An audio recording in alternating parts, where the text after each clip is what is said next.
Sumalpok ang isang lasing na rider sa kasalubong nitong sasakyan sa Davao City. Ang disgrasya nasa pool sa video. Nasa frontline ng balitang yan si Gary De Leon.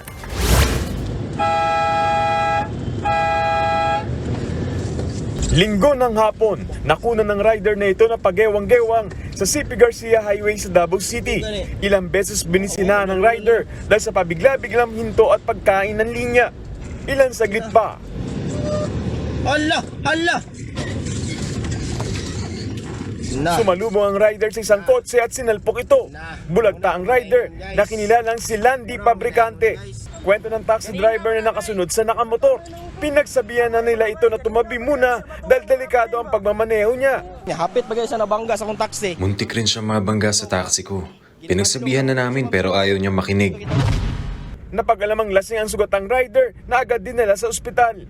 Obvious talaga na lasing yung motorcycle driver.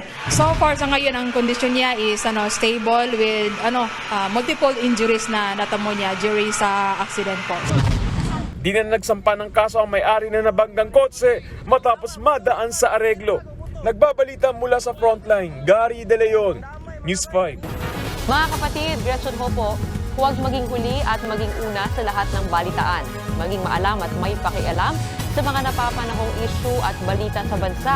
Mag-subscribe at mag-follow sa News 5 social media pages.